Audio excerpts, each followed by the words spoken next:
Good morning! Magluto muna tayo, day. Bago magluto, day, magkinding-kinding muna ng pakunti-kunti, day, ay.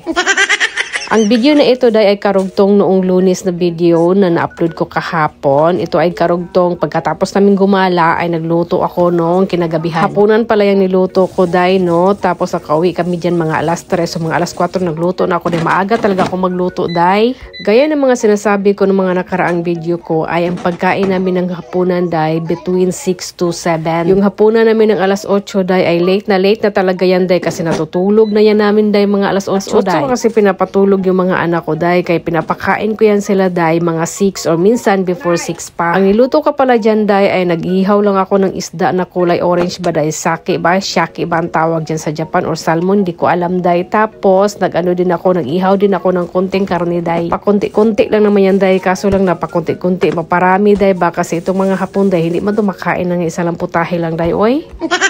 So habang nag-ihaw-ihaw ako, day, ay naghiwa-hiwa na naman ako dyan ng mga gulay, day, kasi lulutuan ko sila ng sabaw, day, ba, kasi mga hapon, day, pag kumain, hindi talaga po pwede walang sabaw, day, oy.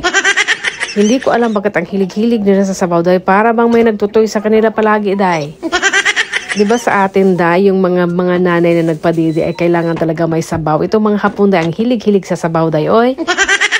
Pagkatapos maluto yung isda na inihaw ko, day, ay sinunod ko ng inihaw yung karne, day, nilagyan ko lang siya ng salt and pepper para sa pantimplan niya, day. Ay mga inday, kung ako lang talaga masunod, day, ay naku, isda lang talaga, day, wala nang iba, day, oy.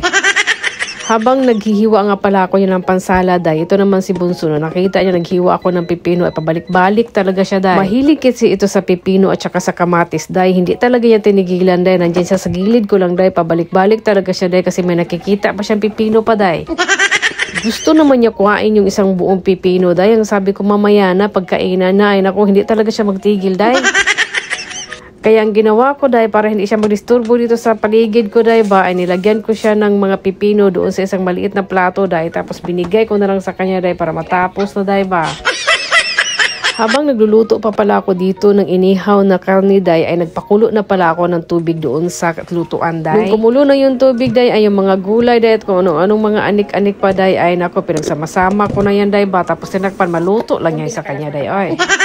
Pinakain ko na pala sila lahat, day. Yung ama nila nagpapakain sa kanila. Ako ay yung pinakahuling kumain, day. Kasi pagkatapos ko nagluto, mga inday, ay mag-study talaga ako every night, day. Kailangan talaga kong mag-aral ng araw-araw, day. Every night ba, day? Kasi kung hindi, day, hindi man pasok-pasok sa utak, day. Oy. Ang ginamit ko nga palang dressing, day, sa aking salad, day, ay yung basil and cheese, day. Ang sarap-sarap niya, day. Subukan nyo, day. First time ko rin gumamit ito, day. Ang paborito ko talagang dressing sa, day, sa salad, day, ay yung sesame dressing lang, day. Pero nung natikman ko itong basil and cheese, day, mas masarap pa talaga siya sa sesame salad, day. I-try nyo, day. Napakasarap niya, day.